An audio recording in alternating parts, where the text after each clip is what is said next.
Hello, hello, welcome back to the Robin's Nest. Man, oh man, did we have a big weekend of motorsports, big weekend of racing. Bunch of stuff, man. NASCAR, Formula One, IndyCar, Le Mans. We're going to break it down. Also, if you are interested in t-shirts, hats, racing memorabilia, diecast cars, anything like that, as well as auto parts, check out our eBay. Link will be in the description. We got 50% off site-wide right now for the foreseeable future. Trying to move some of this stuff, man. We've got, as you can see around me, a whole bunch of stuff that's gotta find a new home. I'm tired of looking at it. So also, if you enjoy listening to me ramble, make sure to like, subscribe, turn on notifications, the works, share this video. We are currently in YouTube jail, I guess is the best way to put it. We had a video that we uploaded back when we first started doing this channel, back before we kind of knew what we were doing, and so there was a copyright claim on that, and so our reach is basically non-existent at the moment. So if you would help us out wherever you can, share, tell everybody about the channel, that kind of thing, we really appreciate it.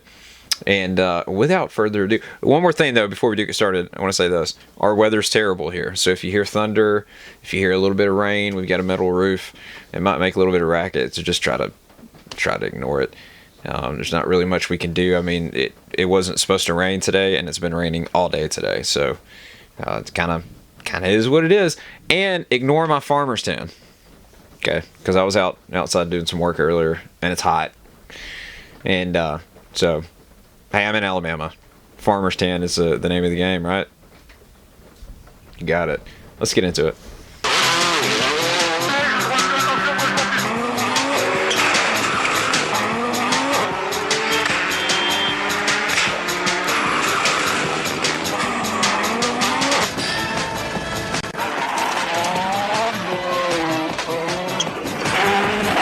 So NASCAR was in Mexico this weekend, and I've got some opinions that I've kind of made public on the Xfinity race. I don't agree with I don't agree with the notion that there wasn't something hinky going on. Okay, let's just put it that way.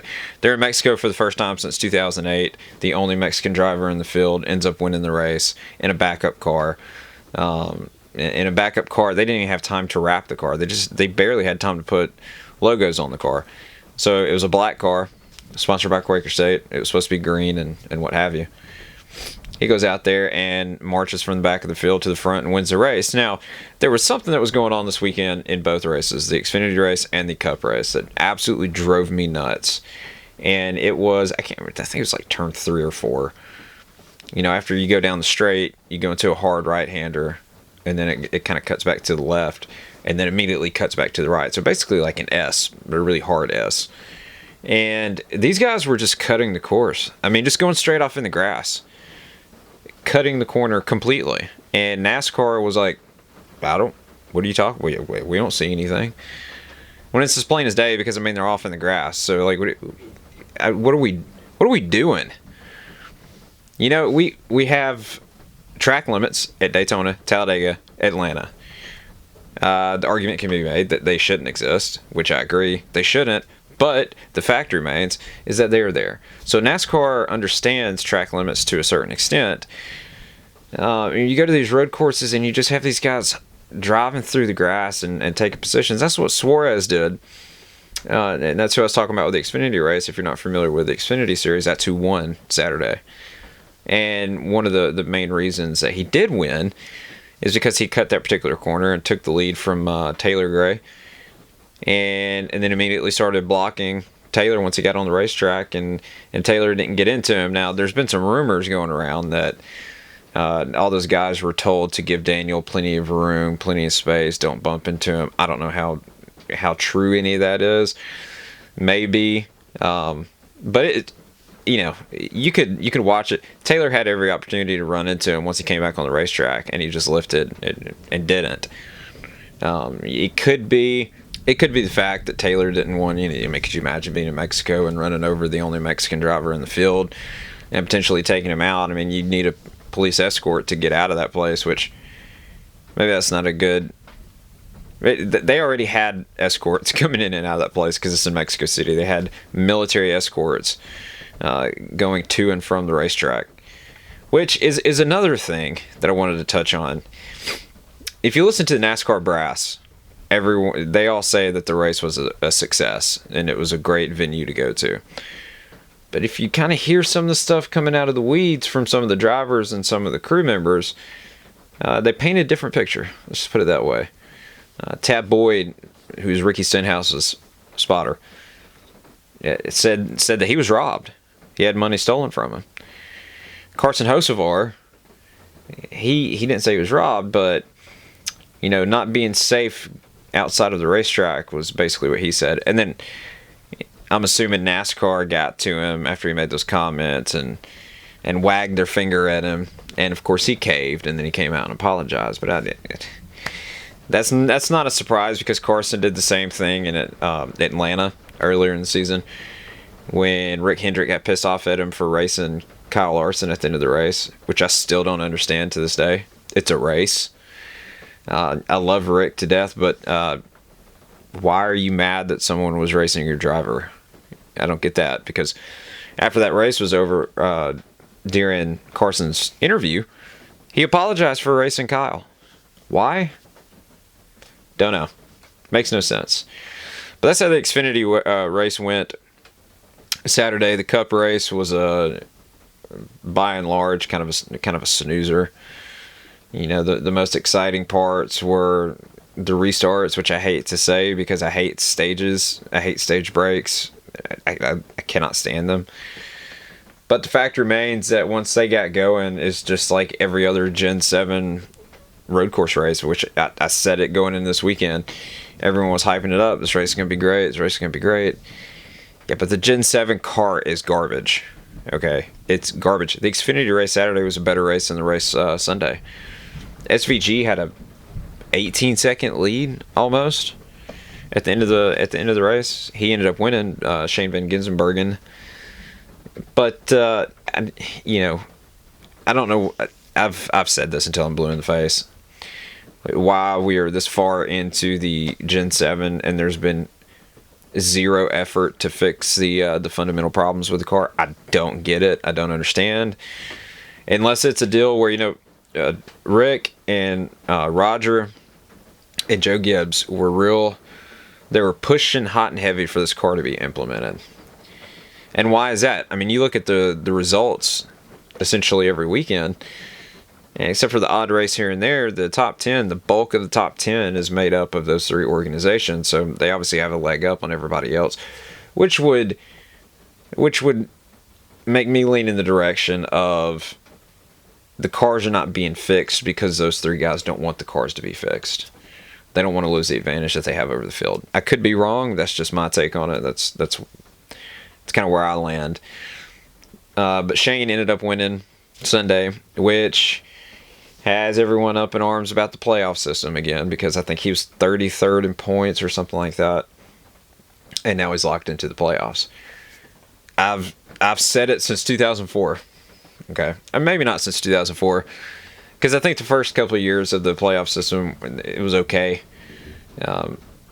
but its charm faded quickly, and I would say probably since 06-ish, I've been in staunch opposition, put it that way, of the playoffs and any kind of playoff format in motorsports. I think it's terrible, and particularly in NASCAR, and this weekend just proves it. I'm with everyone who says that it's stupid that SVG is locked into the playoffs. It is. But I'm also of the opinion that there shouldn't be playoffs. So if you're going to have a stupid playoff format, a stupid championship format, the rest of the stuff that happens outside of, what does it matter? It's all a joke, in my opinion. I mean, if you like it, you like it. But in my opinion, I can't stand it. Just call me old school, call me living in the past, call me living in 2004. I don't know. And none of that stuff hurts my feelings. It's just how I feel, And we're all entitled to our own opinions. And if you like it, that doesn't hurt my feelings. If you like it, you like it. It is what it is. Now, I do want to talk about this, though. For all the people who watch NASCAR, which on average every weekend is somewhere in the neighborhood of 2 million people, why do these people not watch IndyCar? Is my question. Whereas the Cup race will have weekends where it's like watching paint dry. Super boring, no passing, can't run side by side, the car's terrible. That's very seldom the case in IndyCar anymore. Those guys are side by side, like the entire race. There's something going on the racetrack. It's fun to watch. And IndyCar to me used to be boring. Like in the 2000s, I was never a real big IndyCar fan.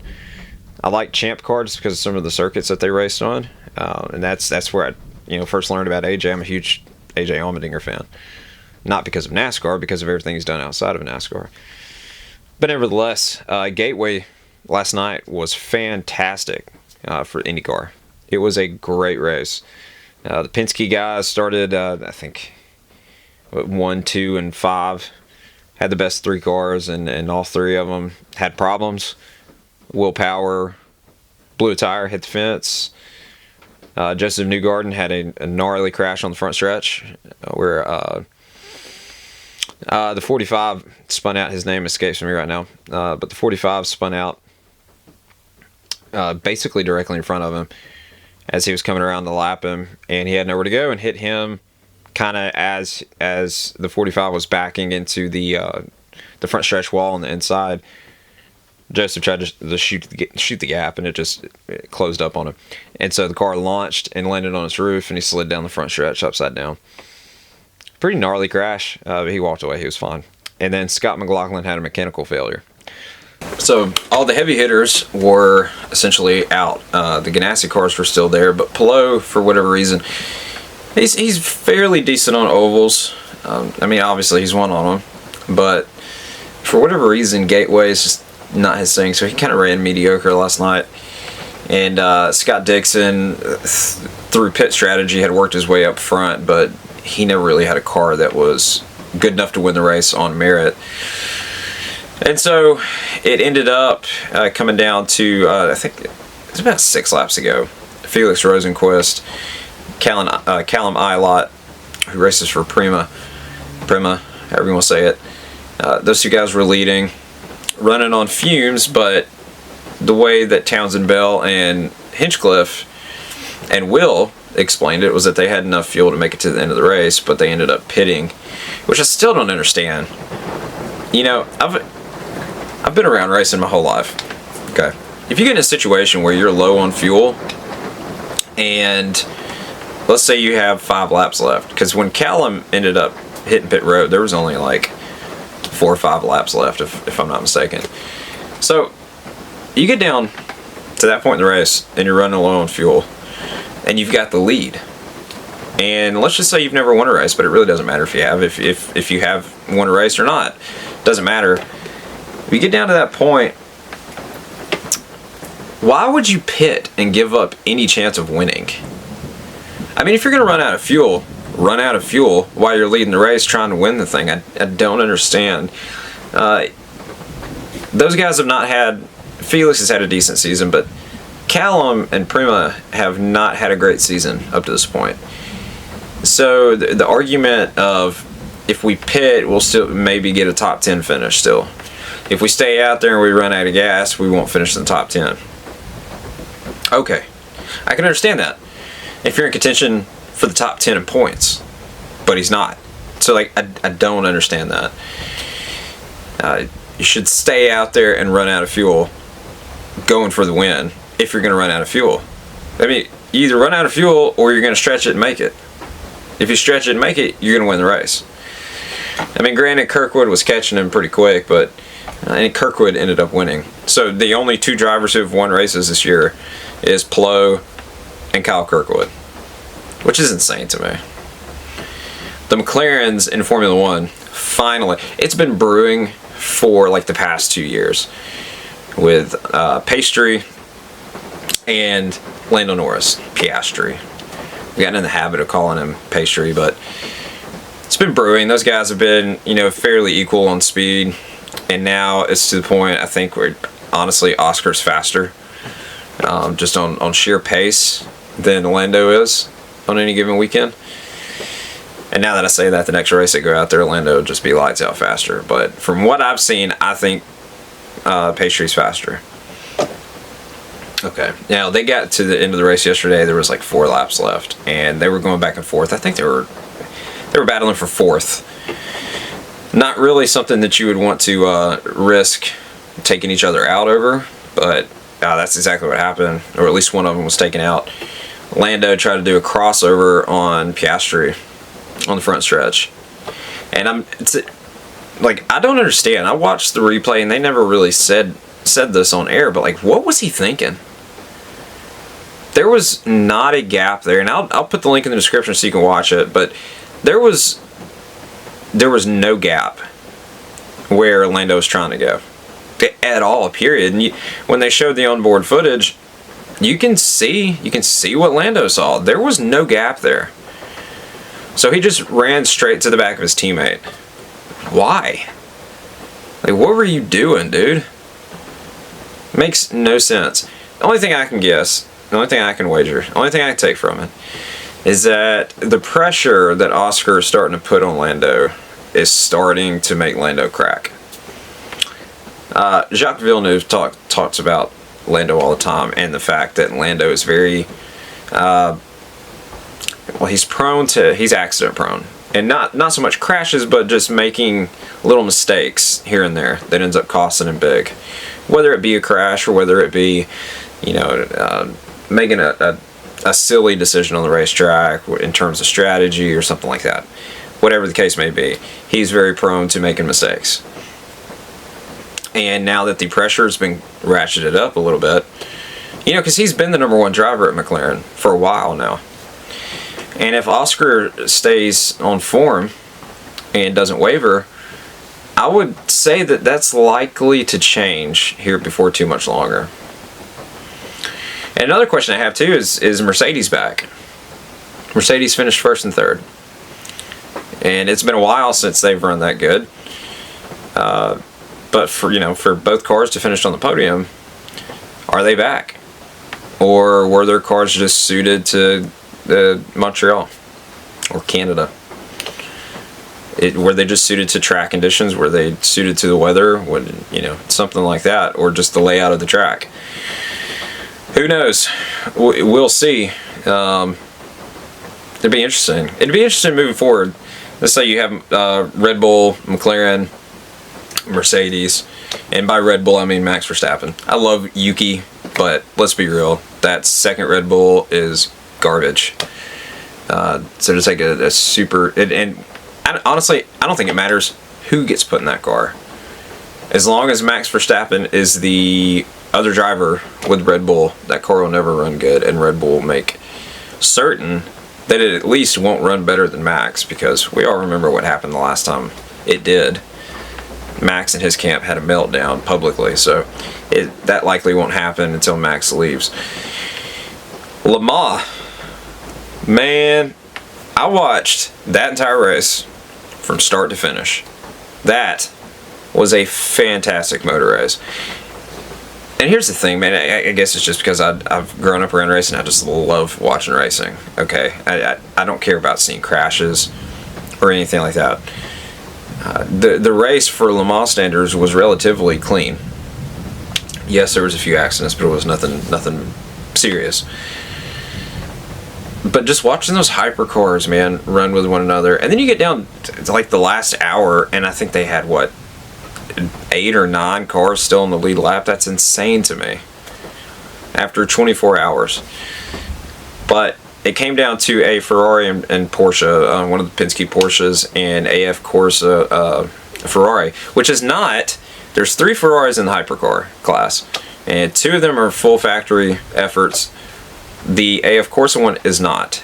Now, full factory definition or independent definition has changed a lot over the years. I'm aware of this. I'm not naive to that. It doesn't exactly mean what it used to. Nevertheless, it is still, on paper, an independent team. And for them to go out there and beat the big boys is just badass, man. I mean, it's just awesome I don't care who you are. I don't care how you feel about racing. To see an independent go out there and beat factory teams is just awesome. And the thing about it, I was watching the spread there between Robert Kubica,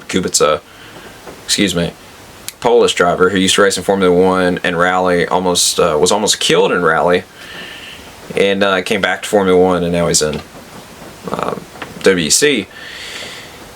I was watching the gap between him and the Porsche there in the last 20 minutes, and it just continued to grow all the way until the end of the race. So he was hustling, man. He was getting after it. There was no, hey, we got a 17-second lead or whatever it was. Let's milk it and make sure we make it to the end and not get in an accident. No, man, he was flat out. And it's probably a similar deal to what Shane said after the Cup race when he had a similar lead over second place. They asked him about, the crew chief had said something about backing it down, and he's like, man, if I slow down, then I'll lose focus. So I'm just going to run my race, and whatever happens is what happens, It's probably a similar deal with Kubica. That is a thing with race car drivers. I mean, you try to intentionally slow down, it takes you off your game, and you start missing your marks. You start making you just get sloppy. It's just one of those things. There are some drivers who can do it, but the overwhelming majority, it's an issue. So, and for the first time in history, a Chinese driver was on the top step of the podium in the top class, the overall class in Le Mans. So, very cool weekend all around. Then we had some good rally racing this weekend, some good rally cross stuff. Look, these are the kind of weekends. I know it's Father's Day weekend. We went to Pensacola dirt track Saturday night to celebrate Father's Day. And it's a go-kart track, but it's it's legitimate go-kart track. It's not like you don't go to. It's not like going to a fun house theme park or something like that down the street. This was a full-on dirt track with racing karts. It's pretty cool. We had a friend, and we went and saw a race and watched him. Jared Beasley posted a picture of him. Make sure to check that out. It's in my post on my page. But he ran really good. It was really cool. The kids were running around. It made me feel like a kid again. Back when I used to go to the racetrack and stuff like that with my dad. It's cool, man. I love grassroots racing. Okay, whether it be dirt, whether it be asphalt, whether it be road courses, I don't care what it is. The smaller the series, I think, maybe not this. Trying to think of the best way to put it. It just is those lower series, not the professional, not the guys who've got $100,000, $200,000 equipment out there running every weekend. These guys who bust their butt during the week to get their stuff built, rebuilt after the previous race, stacking pennies, all that kind of stuff. I love it. I could watch that kind of stuff, man, every day, all day long.